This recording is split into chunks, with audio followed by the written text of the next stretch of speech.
Okay, so we are live now. Okay, just give me a second. Yeah, back. Straight up. Okay. All right. It's just 2 minutes to go. Anyway, everyone, if you're joining us already, 2 more minutes to go, so that we would we'll kick off our program. But yet, just before that, let me keep my guests hidden for a while. Okay, so should I hide my I should, Yes, okay, yes, that's okay, I've that's fine. done. Okay, that's fine. Yes, yes, yes. Okay. If you're joining us from Facebook, LinkedIn, YouTube, you're all welcome. This is the integration. Yes, it's the integration. And just as we get started, I'll just share a bit with about how what brought about the entire idea. So I have always personally, I have always been a Christian growing up, but for the most part, I never really understood how what that meant in terms of my everyday life. I know, of course, I needed to go to church, I needed to read my Bible, but really, how does that translate to my everyday life? How does it impact my living, my work, my education, everything about my life? It just didn't get to add up until some years back.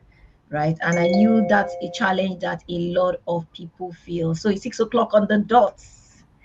Yes, everyone, please feel free to send in your comments. Yeah, send in your comment from as you go along. As you go along, feel free to ask your questions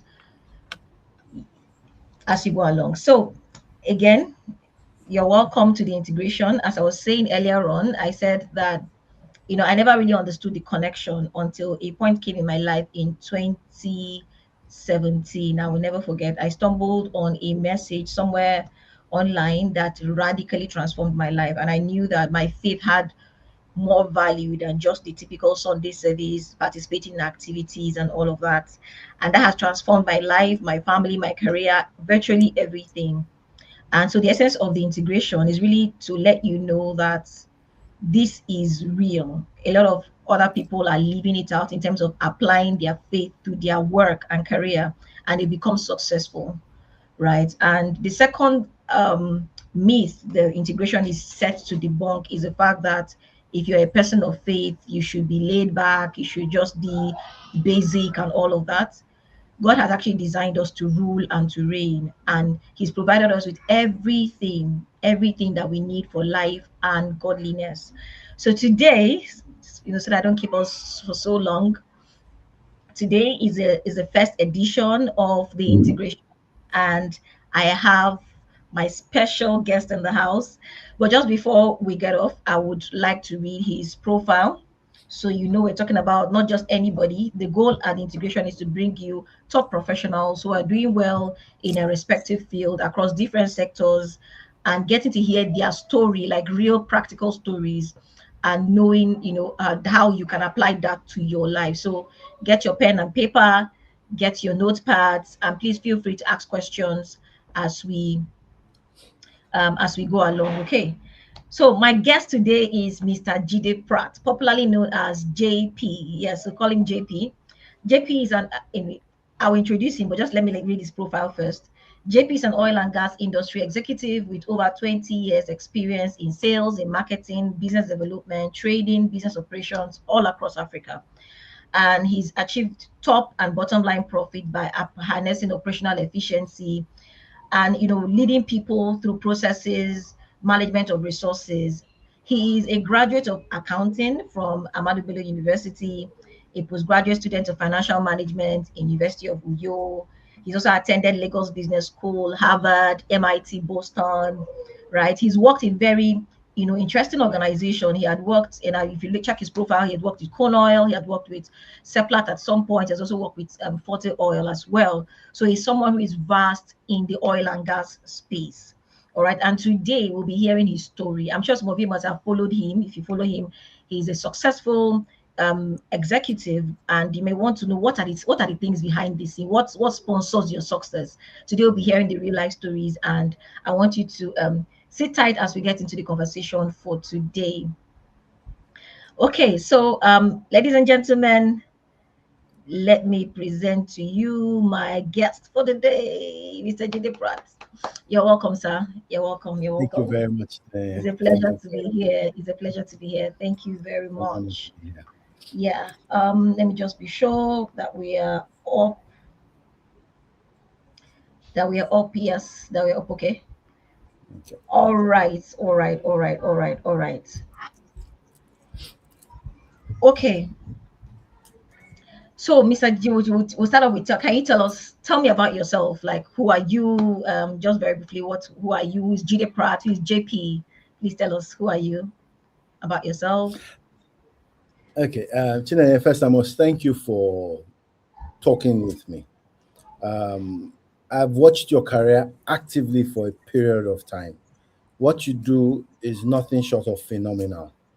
The fact that you carry Christ on your sleeve is an added advantage because you're not telling a story to lie to people. You're showing them what it is, and it opens doors, whether you want to accept it or not. So, well done. As we say in Yoruba, konire, that means you will not get tired. Eh. Yes, sir. So, who is Jide Pratt? I start saying about myself that I'm a regular guy who went through life from the prism of having, and I say this without any sense of contradiction, we had the best parents, my sisters and myself, who brought us up in an environment of love, warmth, knowledge seeking, and integrity. That shaped who I became when I entered what I call the black industry. The black Mm, industry is what I call oil and gas. There's always been this myth that if you go into oil and gas, you can't come out clean. Well, I tell yeah, people, I've heard that. Yeah, I've heard that as well. I did 22 years in oil and gas. There's virtually no role I didn't do, apart from accounting, which is what I read. But Mm, the way you're brought up guides who you are as an individual. So I was very, very lucky again to say that our parents brought us up in an atmosphere of integrity being one of the things apart from love. I read accounting, like you said. After accounting, I was clear that I needed a bit more. And I worked in an insurance company. That's how I started my career. That's what took me to sales. And from mm, there, it was, we'll talk more, but from there, that's how I moved into oil and gas. okay. The rest is history. I'm a man of one wife who I love dearly. And I'm going to keep on doing this as long as God gives me breath. So I would say that's who I Uh, am in a nutshell. thank you so much for that brief introduction. So let's get into the meat of the conversation, everyone. Remember, this is about our faith and how we integrate it with work, our career, and business, right? So, to start off with, first and foremost, GP, um, Yeah. how and when did you give a life to Christ? Right? Just tell us a bit of that story, and Okay. let us know what's the tell us how it is, how it is before and after. You know how you buy something, I tell you this is rather this is before, and then when you go through a lot of processing, it tells you this is after. So Yeah. give us some insight into that. Okay. So for me, the journey to finding Christ, or Christ finding me, as I'd rather say, is that Mm-hmm. I started in a secondary school in Kaduna. I was born in the north. But somewhere along the line, I wanted to go to a boarding school. So that was a day school. So when I moved to a school that was a Christian school, Baptist High School in Jos. So Okay. my Oh, he's called first, in Jaws. yes, so I did I my schooled in Jaws form as three well. there. Aha. So see, more reasons why we're more connected now. Yeah. So when I moved to Form 3, being a Christian school, the way we were taught was centered around Christ. So you had to join discipleship groups. So I was a member of a group called Wilson Group. And we used to go on outreaches, we used to go on camping. But one thing that struck me was that it reinforced who Christ was, who God was, in a Baptist kind of way. So sometime around 1989, we went on an outreach, and that was where Christ connected with me. I won't say I connected with Christ. Christ connected with me, and then I saw the need to give my life to Christ, which I did. Mhm. Sadly, I undulated for a period when I went into the university in 91, up until I would say 1997, 98, when I would say that I came back to Lagos after NYSC, and I started attending House on the Rock on Wednesdays. I'd go to, it was Muzon Center then, go to Okay. Muzon Center for midweek service. And growing up, I grew up in the Baptist, Methodist, and Catholic way. I wasn't used to seeing people singing and dancing in Yeah, church. I can relate. Yeah, so there seemed to be some calm, but I liked praise and worship when I started going to House on the Rock. But I was still seeking something else. So around 2000, I went to the Fountain of Life Church. Nobody told me to. I went there myself. I kept on saying that if I can see this Pastor Bimbo preach, if there's a connection, then maybe I would be all in. When I went to Fountain of Life Church for the first time in 2000, she wasn't at church. It was Pastor Mm, Taiwo that preached. But I just fell in love with that man. He reminded me in a way of my father. And I kept on going to church. Funny enough, the next weekend, Pastor B now came to church. That's where I was now hooked line. That, you know what? This is it for me. So after that, I think I rededicated my life sometime in 2000 or 2001. And it's been a journey with Christ since then. amazing. When you talked about, you gave your life to Christ and then the undulated, right? It reminded me of myself. You know how I like to describe it this way: you give your life to Christ, you take it back, you give it, you take it back, until you finally then give it, finally. I had a lot of that before. So I don't know if anyone's on the, is watching this. It's fine. A lot of people just, there's the going in and going in, out and Yeah, all of that. But what's most important, you get to a point where you make a decision, is Jesus or nothing else, right? absolutely. Yeah, Absolutely. thank you so much for sharing that. So next, you've been in the energy sector for many years, and like you rightly said, people just feel once you're in oil and gas, your ways can't be straight and all of that. So I really want to know. I mean, you worked in Sahara, Corn Oil, Forte. I would really like to know, how did you start? Hmm. And first, most importantly, really, how do you know you were meant to be in the energy sector? Because that's the question a lot of professionals ask. Am I really supposed to be here? Some people, like, they are doing well in their work, but they still don't have that inner satisfaction. So I really want to know, for you, how did you know you were meant to be in the energy sector? For one, you studied accounting, right? So Yeah. wanted to also share with us, how did you get to know you're meant to be, in the energy sector? Okay. So I'm not so sure I got to know. I never got to know. So Mm, the beginning was that I read accounting. I never wanted to read accounting. I wanted to read business administration. So now when I went to ABU, I got my offer of admission for business administration. What happened was that as I started doing registration, someone just comes to the front of the line.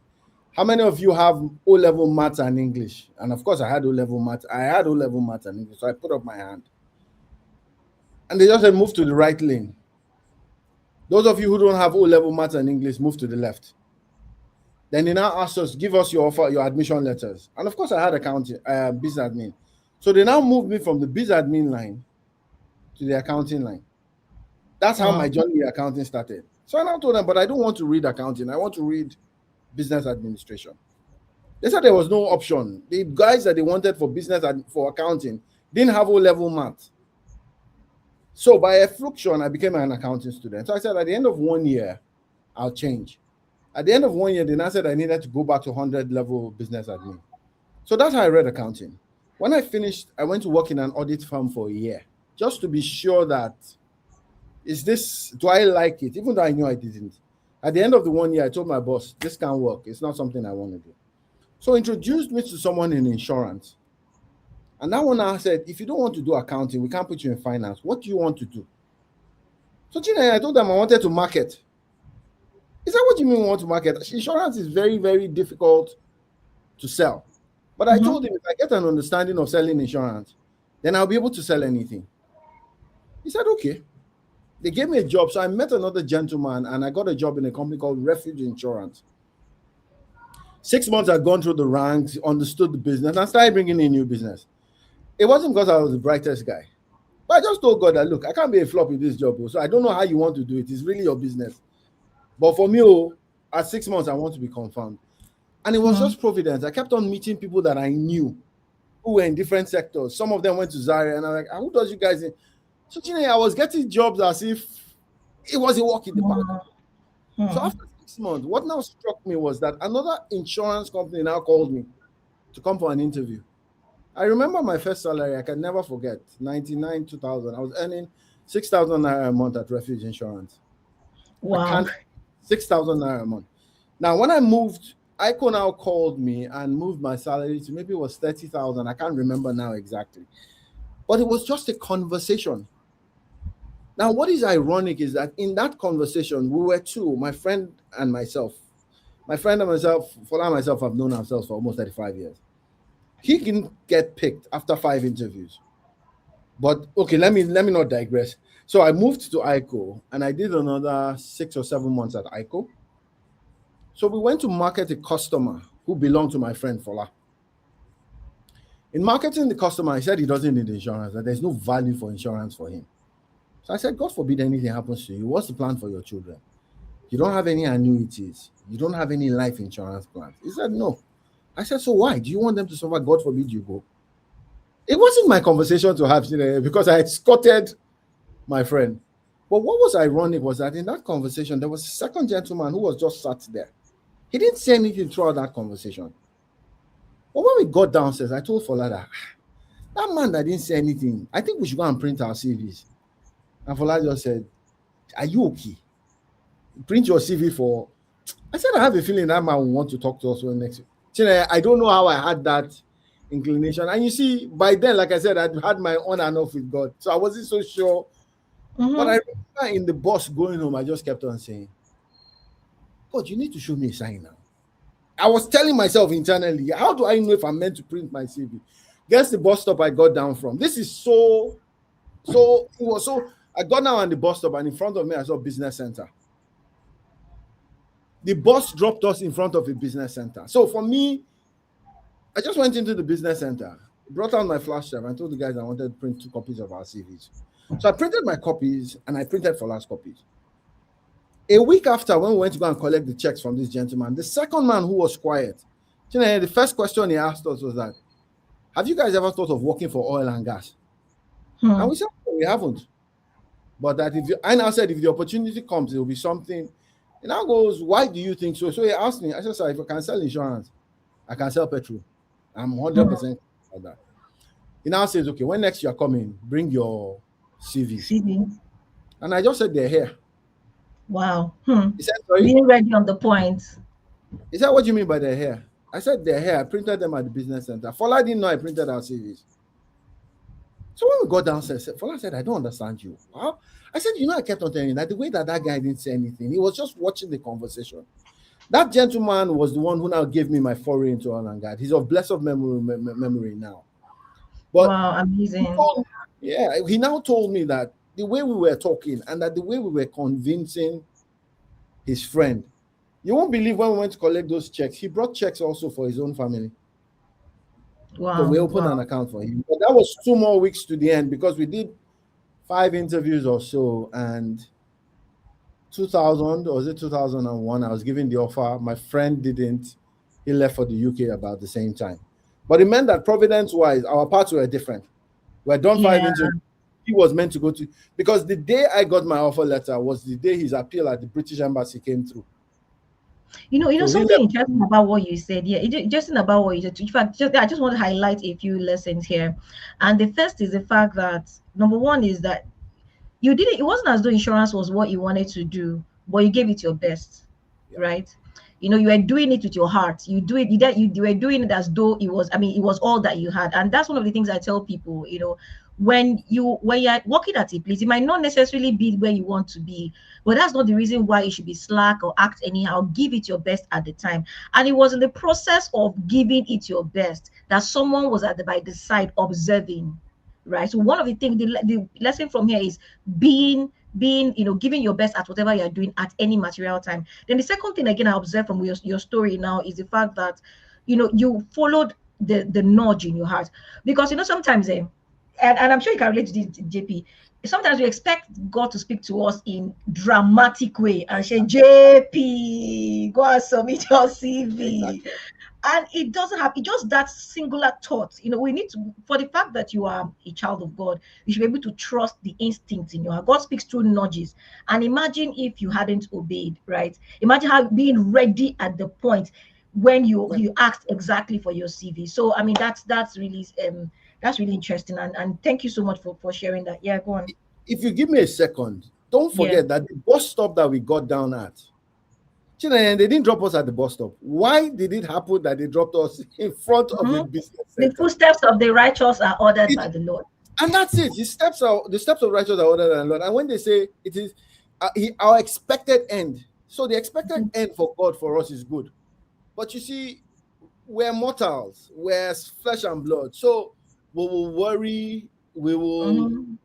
You can't solve a problem for God that is going to solve. It's not Mm-hmm. done, it's not doable. So it's a difficult process, but we must learn to trust that process that is God's because the end is good. It's really as simple as that.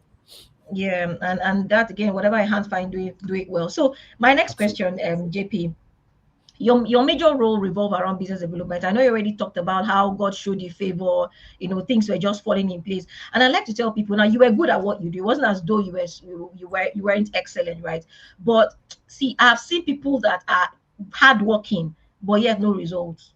Yeah. And that is why if you are a person of faith, you have a leverage. So in addition to the hard work, everybody, yes, this, you're being a Christian or having a person of faith is not an excuse to be laid back or lazy. But you also know that there's something beyond your work that Absolutely. enhances what you do. So I just wanted to give us I know you've given us one instance, but in your current field in the energy space, I want you to share with us one experience where you had a very tasking deal maybe to deliver or something very difficult, and then God just stepped in for you in a very miraculous way that you never even expected, and then you were able to deal with that. Because I know business development is not a small thing to do. Closing deals can be very tasking. Yeah. Yeah. It's so when you look at that, there's a portion of Bible that says time and chance happens to every man. It didn't say some men, it didn't say few men. It Absolutely. says it happened. So time and chance. So I've always believed in the principle of time and chance. When I got that job, it was then Unipetrol. So when I Mm-hmm. got that job, it was Unipetrol, which was just metamorphosing into become Owando. So I was in head office. And it's very, very interesting that I met my wife in Owando, and everybody Oh. got field appointments, and they were all making money. And I was like, "Ah, God, so this oil and gas is head office that I'm going to sit." But what God was doing is that He obviously was taking me through a process of understanding how to manage. Mm-hmm. And so I was working with executive directors, managers in head office, and PowerPoint presentations, going into a leadership meeting, sitting in, listening. It began to remind me of my dad. My dad used to be in the military, and he would tell me that if you give me a superior argument, then we can go with it. Mm-hmm. So it meant that you have to have your thought process. It's not a shouting thing. You have to just have your thought process. So when I used to sit with him, he'd come in and his friends would come in, colonels, brigadiers, some major generals. And he would like, sit down, where are you going? Listen, you might have a few opinions. Bottom line, when I started in head office, it meant that God was molding me. So while everybody was on the field, I got to understand how it was to manage. My boss will give me a document, read this document, let's prepare a presentation to Mr. Tinubu. And I'm like, how can? So one chance thing happened was that there was a meeting he went into, and I think we were on the 10th floor, if my memory serves me. So Mr. Lakuna sent for me to bring some document. So when I brought the document, I was explaining it to him because I'm the one who did the jottings and everything. Then there was a gentleman, Mr. Madueke. Now goes, and since you already have the paper with you, he was an executive director, Chinenye. Since you already have the paper with you, why not just Take the explain it? presentation. I said, sir, it was as if the floor should open. But in Mm-hmm. hindsight, they said that I spoke well. And I also say that, again, the parents we had, I keep on saying it. I used to speak to people who were generals, and put my position forward. So it wasn't too difficult to put that position forward. Based on that, the decision was made to move me from head office to field. So there was somewhere called Commercial Area 1. So it had all the Nigerian breweries, Cadbury's, the blue chip companies. And then what they now said is that since you're in Lagos, every other person, Aba, Port Harcourt, where they have multiple units, will send in their invoices to you. So I started having reconciliation meetings with CFOs. It exposed me. In that exposure, the first month that I was in sales, I committed a massive blunder. I think I posted into the wrong account. Wow. It was a sackable offense. But Hmm. how did God turn up? The man who was my line manager, one gentleman from the north, Oga Minjiri, and I said, Oga, there's a problem. Because I owned up immediately and I went to meet him. You know what he asked me? He said, how many people died? I said, sir. Hmm. He said, how many people died? I said, nobody died. He said, then there's no problem we can't solve. So it was favor. I Hmm. had Yeah. committed a blunder that was a sackable offense in my first major role after I just been moved. So what did I say? It was shame my head that, okay, with all the noise, this is where it ends. But I Hmm. remember just saying a prayer before I went into this office. And I kept on saying to myself that, God, the heart of kings is in your hand and you will let it. Absolutely. And I just said it. I didn't do a fasting and prayer. Chinenye. I just said it and I left and I knocked it. Then his question was that, how many people died? I said, sir, nobody Hmm. died. So I said, that's it. So let's go and do it. Go and bring your TAR. In 20, 30 minutes, he showed me how to sort it out. Do a reversal to find finance. Bottom line, I sorted it out. By the time Amazing. I had done 5 years, I believe in Rwanda, I was one of the few in our sets that got to branch manager. So Mm. God stepped in when he gave me a good role, but he also stepped in when I blundered on that role. Yeah, and I then that brings me, that Yeah, brings me go to the ahead. point that sometimes I used to have that challenge as well. When I like to be the best at what I do, give it my best, and whenever I make a mistake, it usually hit me hard.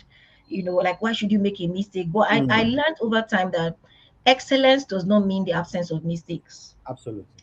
Yeah, exactly. So no matter how good you are, there will be times where there will be mistakes. It is Oh yeah, human. I know what God always steps in, like you rightly said. He just has a way of, he said, even when you walk through the fire, I'll be with you. When you go through the absolutely. water, it will not swallow you. So it Absolutely. doesn't matter what is really going on at any time in your life, really. It's just about knowing that there is someone who watches over you and who loves you even much more than your mistakes. Yeah. Absolutely. Yeah. Absolutely.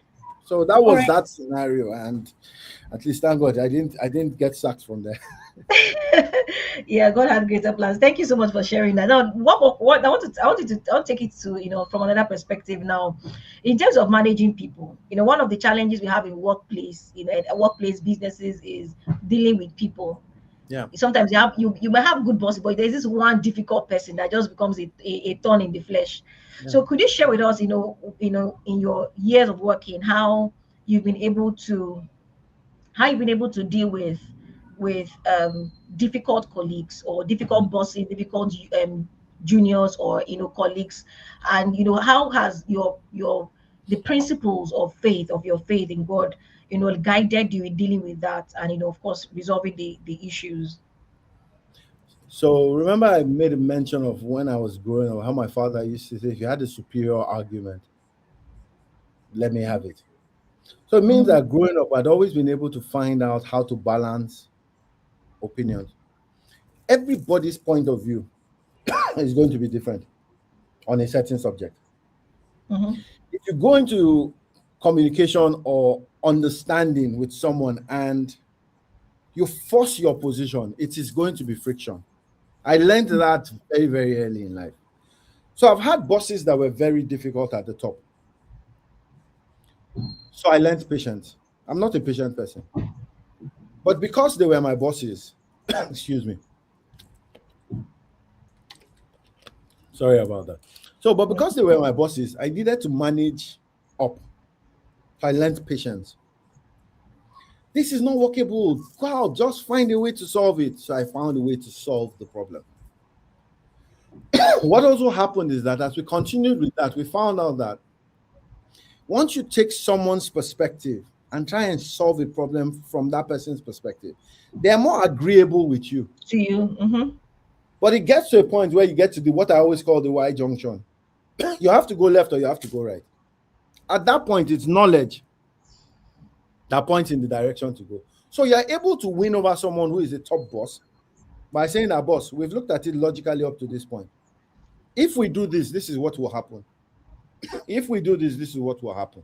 So at that stage, you have managed up, but you've also used knowledge with practical examples to win them over. It's much Hmm. easier when you're managing down. Yeah, of course, you are the boss at that in that instance. You are the boss. But the hard part of managing down is that when you put two people together in a team, and those two people are at loggerheads, there's no result that is going to come to you positively because Absolutely. there's infighting. So it means Yeah. that the spirit of discernment to be able to say, Okay, let me put John and Chinenye together Mm-hmm. because there are some similarities. Just stop you there before you go on, JP. I find that very, sometimes when because I'm a team lead in my, or in my, in my office. Sometimes whenever a transaction comes, I find myself asking Holy Spirit, who should I put together on this deal? Mm, Sometimes it's easy to just, okay, put and all of those things. Sometimes you need God's guidance to know who and who to merge, right, to absolutely. get your work done. So I just wanted to add that that's actually one way you can, bring God's It's a guidance. very important point you make because you find out that if you study human beings, you find out that people gravitate towards each other for different reasons. So what I try to do is that I try to look at the positives and the negatives. If you have a workplace situation where two people are gravitating for good, it means that what is going to come out of that relationship for the organization is good. If they're gravitating together for bad and you perceive it, then what you want to do is you want to make sure you separate those two people from working on one project together because the output of the organization is what you're looking at. Mm-hmm. So what I found out is that over time, and I think I've been blessed with a career where I've worked in almost every department. I've worked in multiple locations. I've worked in a location where they spoke English but didn't want to speak English when I was around. Hmm. So I had some transactions in Mali that took me there when I was in Sahara and Ghana sometimes. And once you enter the room, they switch not to French, but they to their local dialect. The irony is that when God's favor goes ahead of you, goes ahead of you. The person that would Absolutely. come back to meet me in the evenings downstairs in the office was one of their staff. And she would say, "Okay, this is what they discussed. You didn't hear Hmm. this, but so you know how to approach." So I just called one of my colleagues who was from Mali, but was working in another country. I need you in Mali, please. We need to go in for a meeting together. So in that meeting, he sat in that meeting. So everything they said in the local dialect, he understood. That's wisdom. Wisdom. So when he understood, as we were about to make the final presentations, I now sat down and said, please do the presentation. So he greeted them in the local dialect. I'm sure they were That shocked. was it. They They were were shocked. shocked. They were embarrassed. And for that singular reason.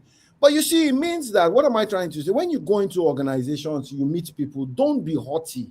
Don't be arrogant. There's really no reason to.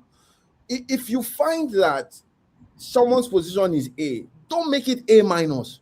If you can't add value to that person's position, then leave them be. But I try to go into places where I'm not, and I need to say this, I'm quite assertive, but I try very, very much not to be arrogant. Yeah. Because being assertive is one thing, yes, but I'm assertive based on knowledge that I have and understanding that I have on a certain topic. So if I'm saying, guys, I do not think we should go this way, but it doesn't mean that you rub off the wrong way on the people that work in that organization because they're your KPI. Human beings are your KPI, whether you want to accept it or not. And if they Yeah. do not thrive, then what it means automatically is that top bottom, the organization doesn't thrive. Yeah, absolutely. Thank you for sharing that. And when it comes to managing and managing, in up or managing down, it takes a lot of wisdom from God. I've seen a lot of people, they just probably have a very difficult boss and they tell you tomorrow, I want to resign. Oh, Yeah. I'm tired. See, because the truth of the matter is that if we keep running away from challenges, then what stands us out, as Christians? And we must remember, think about Daniel in the Bible.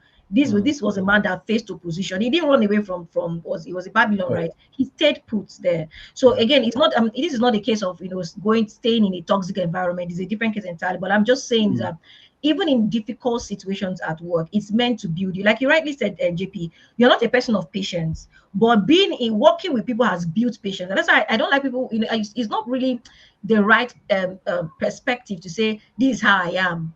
I'm not a Mm. patient person. I'm not a I'm not a I'm not a I'm trying to get the right word now. If I find some people say, for instance, when you talk about being bold, they say, no, I'm a very quiet person, I'm reserved. Mm. Your career is at stake. I am saying I'm reserved. See, in the workplace, one of the things you must get used to is change. Like Yeah. if you know this is what is required to move you from point A to point B, you must be willing to adjust. And let me just share a quick example, with that. In my office recently, we're told, okay, it's important for you to interact with people, mix up with people. And then I had a colleague of mine say, I don't really like talking to people. I just want to stay. Is it part of my KPI? I say, see, Mm. As long as you are in this organization, you have to adapt. So really, as children of God, Bible says, be gentle as doves, right? Yes, But be wise as serpents. Wisdom is extremely important. And that idea of taking someone in, I'm sure they didn't even have a clue that the they did. person in question understood what they were saying. They That's didn't. wisdom. So Yeah, even in difficult work scenarios, you need to ask God, Lord, what do I need to do to get absolutely. me to outsmart those people that want, try to pull me down? One more Absolutely. point I wanted to make, if you don't Yes, mind. please. When Yes, we please. when we talk to God and you find out that as your faith grows and strengthens, it's not the length of the conversations with God, it's the frequency of the conversations with God. This is what Mm. Quality over quantity. it is, quality over quantity. So I've gotten to a stage in my life where my wife will ask me, "How are you so calm about this thing?" And I'll ask her that, "Sweetie, can we change it?" She says, "Well, no, we can't." I said, "So if we worry from now till tomorrow, but I've told God this is what I want." And he's the one who says that. I keep on saying it, to bring you to your expected end, glorious end. So it means that whatever we're going through is just a means to that To glorious an end. end. Mm-hmm. So his plan is not, his thoughts towards me are good and not evil. So if I worry from now to tomorrow, what does it change? So I just go into one quiet corner and say, Baba God, I don't know how you want to do this. These are the things before me. All I need is clear direction. And you'll find out you'll get it. Absolutely. You'll find out there's some times where, okay, yes, you need to fast. But you see, if you have frequent, and again, I must stress this, it's not in the length, it's in the frequency of communication. You must find where you can tap onto God and say, God, I need your help here. Yeah, yeah. And That consistency. once it gives you the window, gives you the revelation, you tap into it. It's really as simple as that. Yes. Thank you so much for that's really about hitting on the point. My next question, which is around how you get to understand the leading of God. Now I'm going to ask you this very very specifically, JP. Now I've heard a lot of faith driven professionals. They tell you, I does God speak to me? I don't know where. In fact, there's this colleague of mine. She'll tell me, I don't know when God is speaking to me. How do I know? How do I know? But but I tell them, what do you know to do now? Right. Mm. So I want to know in your own your own experience with God and in your career. Can you share with us how I know you've given us instances where God drop things in your heart. How does God speak to you generally about things? And have there been any scenario where it's happened to me? And maybe I'll share mine as well, where God nudged something in your heart, but maybe for one reason or the other, you didn't go with it, and then the consequences and the outcome didn't turn out right. You know, Mm. I would like you to share that with us, because again, we've all been there. But the more you grow and learn, you'll be able to understand that, hey, this is how God speaks to me, and I should be able to discern and follow through. So, and again, it's the spirit of discernment and being perceptive. If you look at it, and again, I'm going to go back to that example. How was it a chance that I was thinking about printing CVs to start a conversation that had not been had?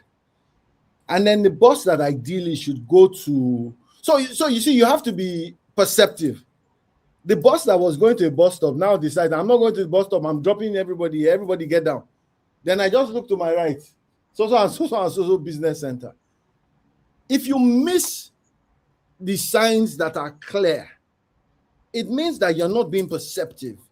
Mm-hmm. You're not being, you don't Sensitive. recognize what his voice is, what his style is, because his style of communication with me and you is different from his style of communication with someone else.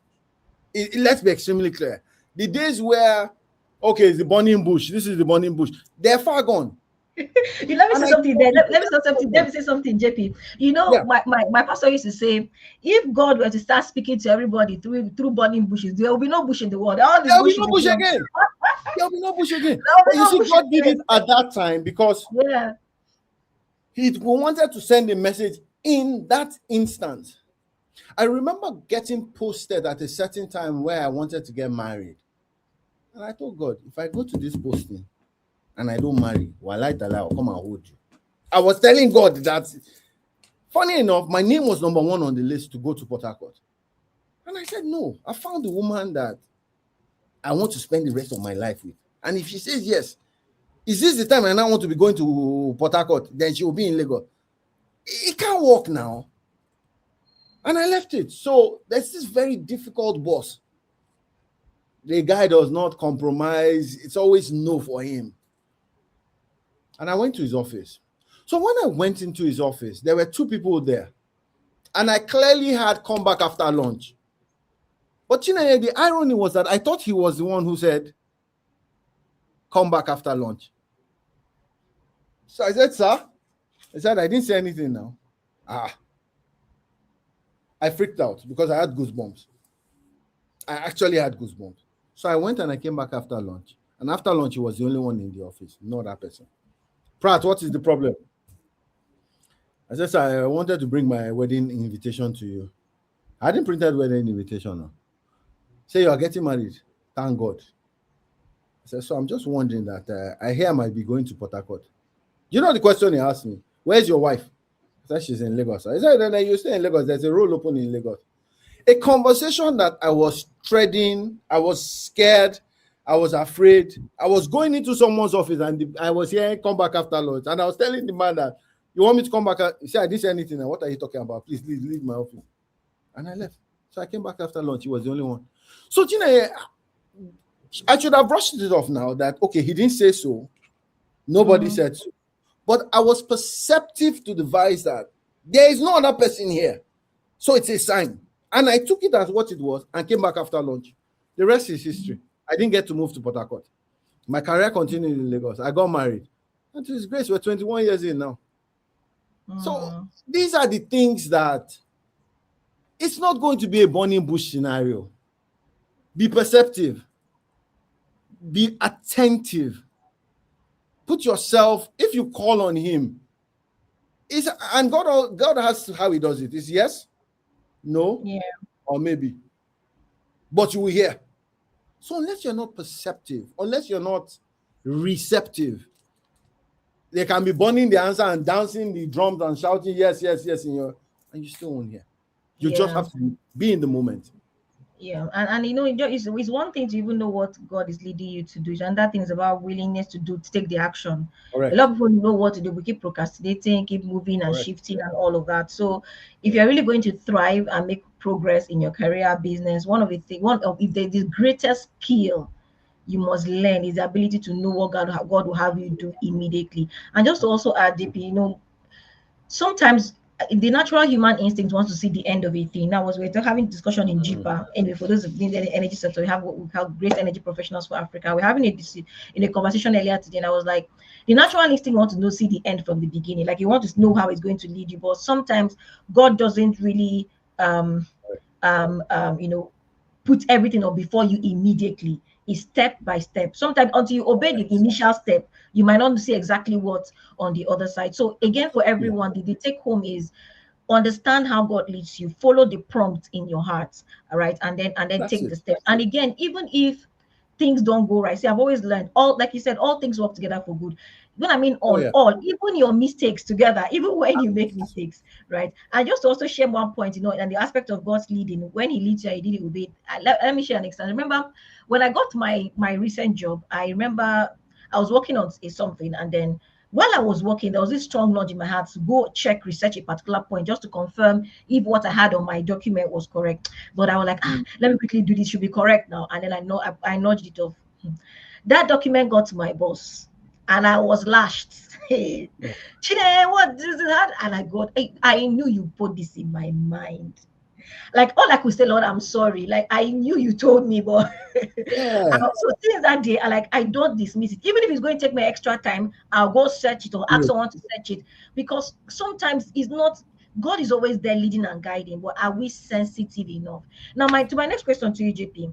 Yeah. Now, we live in Lagos, and for those who don't live in Lagos, there's hustle and bustle. Everybody's always busy and all of that. And we know you said something about consistency in terms of your prayer and the word of God and all of that. So for you, practically, I want you to tell us, how do you build in that consistency in your life, right?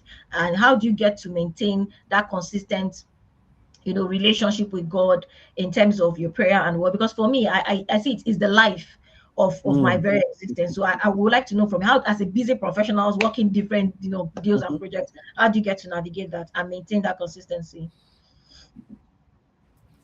So for me, it's time. It's the timing. For a long period, I wake up at a certain time every morning. Okay. And maybe 10, 15 years, it's been that. If I need to catch a flight that is a 7 o'clock flight, I don't know how by clock I wake up 1 hour earlier than that time. So the fact that I will leave the house without doing my devotion and prayer is not going to happen. It's not going to happen. And that has stayed with me for over 15 years. I don't miss Mm. it. If I'm on a plane connecting at that time, it's very, very easy. I have my app Bible. And then I do On the my devotion. go. Yeah, I, it is on the I, go. I Pray can't on the go. understand how on the go. It's on the go. It's on the go for me. I can't understand not starting the day by reading a word from God, reading the context of. For me, it's a compass. So Mm. sometimes I wake up, sometimes I go to sleep early and I wake up 2 a.m., 3 a.m. and I'm like, which kind of 2 a.m., 3 a.m.? But I just look at it. If I'm awake, I'm awake. I'm not sleeping, Abby. Let me do my devotion. You know, the irony is that when I do that devotion at 3 a.m., sometimes I'm supposed to wake up at 5:30. I end up waking up at 7:15. So by the Mm. time I wake up at 7:50, I'm like, yeah, but I've done it at 3 o'clock. How? So take the time that you have, because it's the time that you have. Build something into it. Structure around it.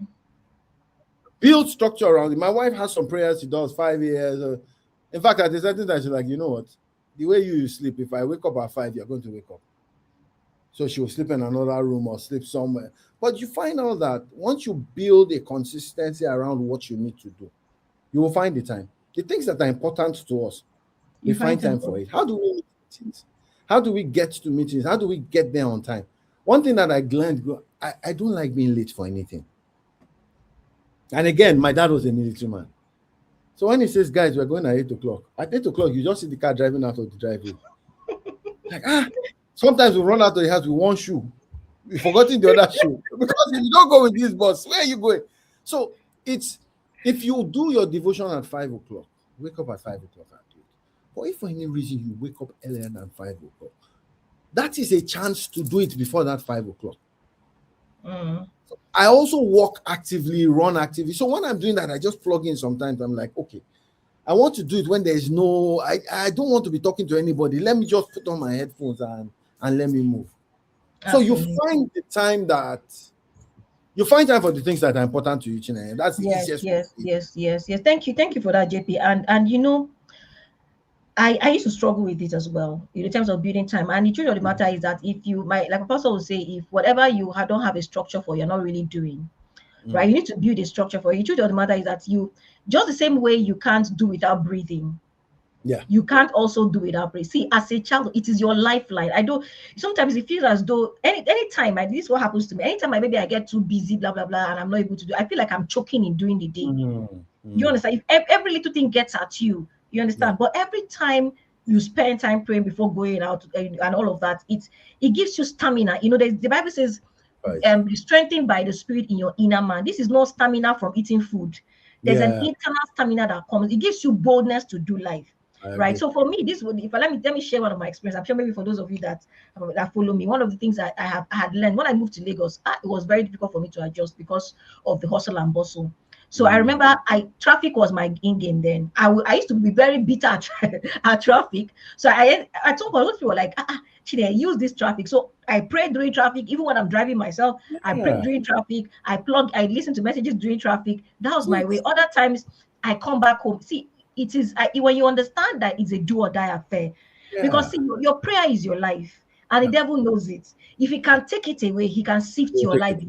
Yeah. So whatever it will take you, sometimes I come back, I'm tired, I pace around. That's what it takes me not to go not to sleep at all. Mm. So the point is, if we understand how valuable, see, that is the only means that God can commune with you. Okay, You yeah. understand? That's how he strengthens you. That's how you get to hear. So it is your lifeline, everyone. It's your Absolutely. lifeline. Do not trade it for the hustle and bustle of life. It is not Absolutely. an excuse. It's not an Absolutely. excuse. So thank you so much, JP, for that. Oh, yeah. So the Yeah. point here, build a structure around, find out what time Build works a for you. structure around it. And Yeah. let me tell you one more secret. I used to pray inside the toilet, bathroom. I'm not joking.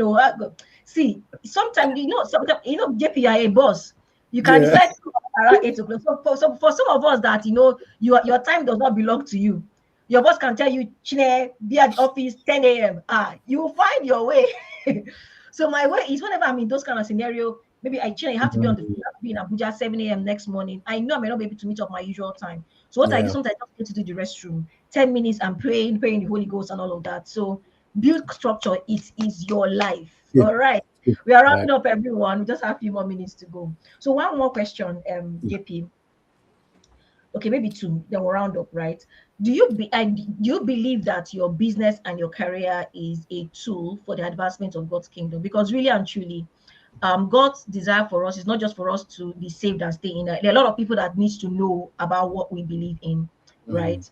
So my question is, do you believe it's an instrument for advancing God's kingdom? And for you, how do you practically, how do you practically use your business, your career, or opportunity? I mean, everything around your business, career, and all of that. How do you get to use it in practical sense now? How do you get to use it to advance God's kingdom daily? How do you influence people? How do you get to get people to see God's light in and through you?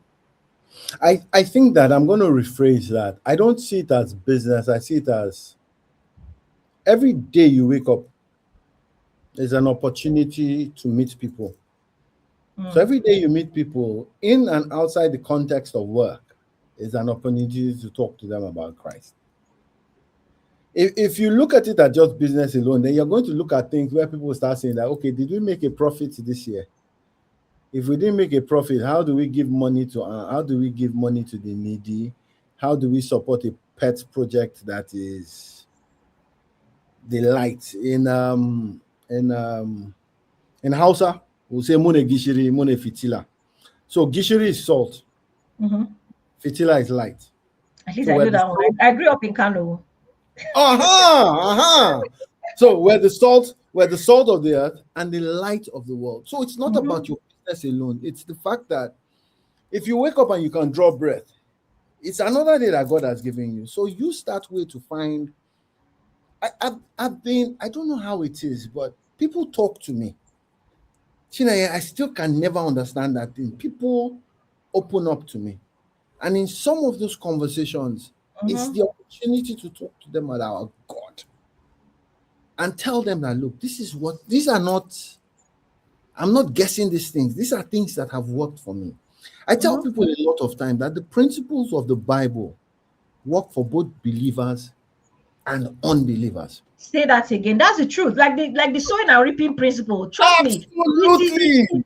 it does not care. He It is a doesn't care if God gives a principle. mm-hmm. And that's why he says his word do not return to him void. So And when he JP, gives, let me just say something yeah, there. That's why it's painful when people who in quote now may not really have a relationship with God are applying this principle and getting results. And you that is in-house, and you are don't born understand. again and now not getting it. So what's the problem? So Really. so it means that what you have done is that you are the son of the king, then you can't find food to eat.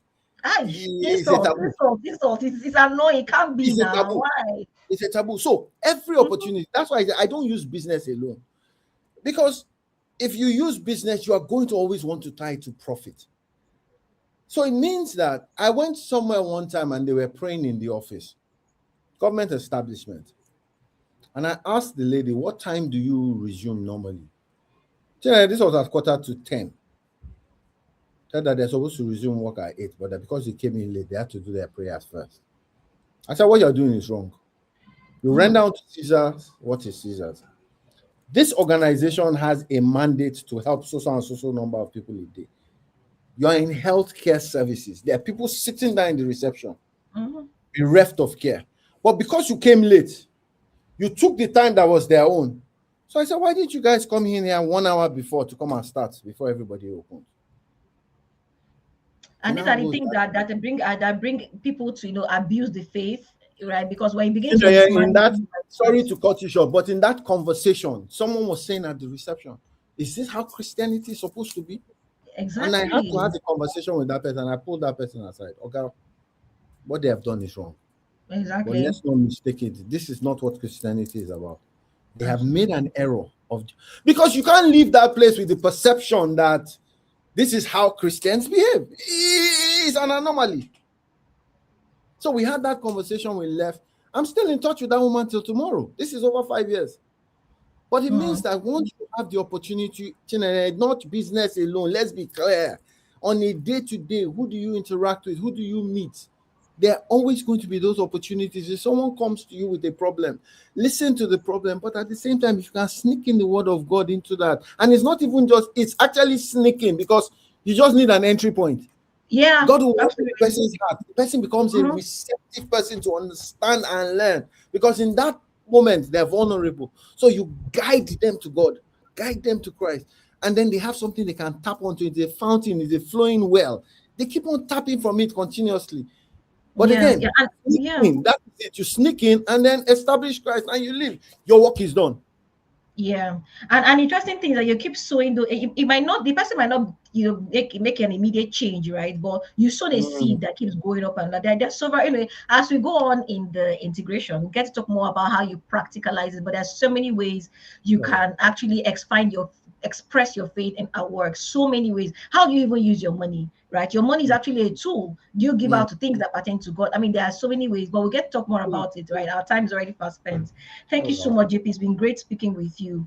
Right. So Mm. one final question before I go, as we round up, to our audience, what will you tell our audience about how valuable their faith is when it comes to thriving in business or career? Like in your final words, what do you think they should leave knowing?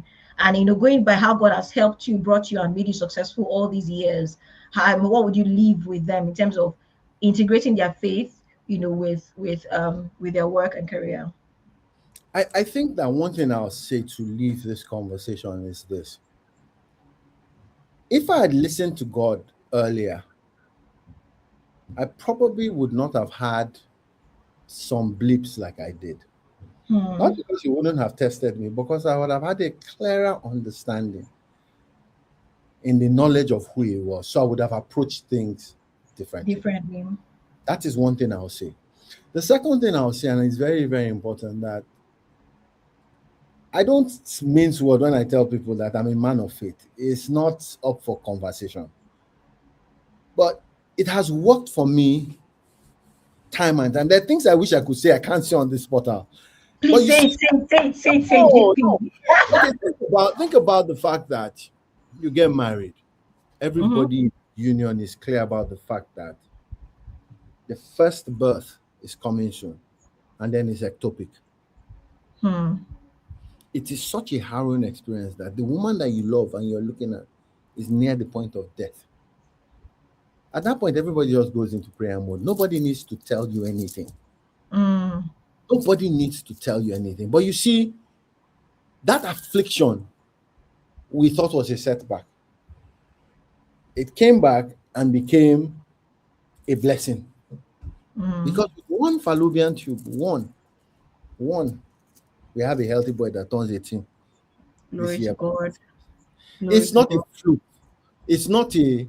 When my wife starts praying about things, sometimes me myself I get scared, and I tell her that Alagba, calm down.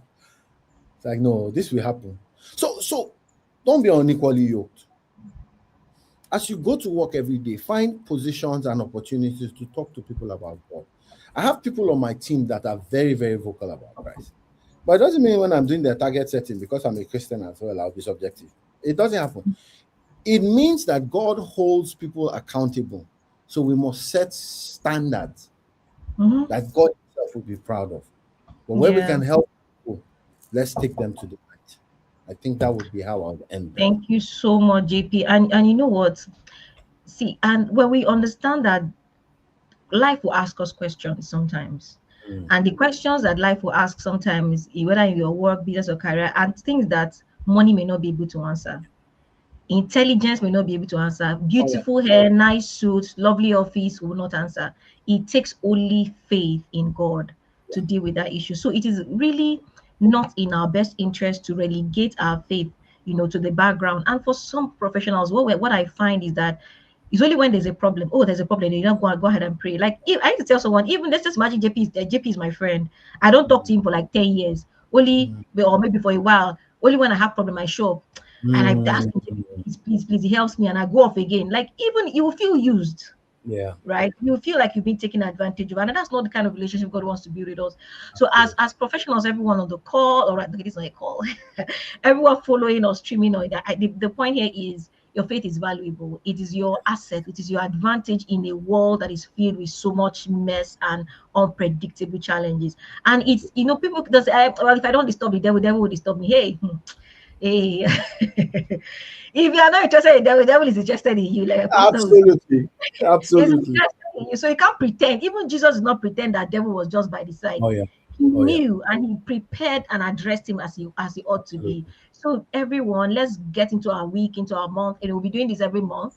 So let's get into the week every month, knowing that we have something valuable, something you should be proud about, something you should be bold about, because it is your greatest asset. I hope you've Absolutely. had a great time on this program, and thank you so much, JP. I really, really do Thank you, appreciate your Chinenye. time. Thank you Did very I much. let's see if I have any question? I'm not Okay. sure. We have okay. Build structure. Okay. All right. I think they're just comments. Okay, someone says Okay. I have noticed everyone in the room is in oil and gas. JP, I want to move to oil and gas. Is this something that we can talk about? Okay, well, you might need to send a private message to JP or myself. I run a mentorship program at GPA, so Yes. we can of course you can come in and we can Yes. then have the conversation. That's Jacob, right? So Yeah. thank you everyone. See you Thank next month you. on the integration. Thank you so much, JP. Thank you very much, Chinenye. I appreciate this honor. Thank you. Yes. All right. Bye. Bye bye. Bye everyone. See you on the next month. Bye.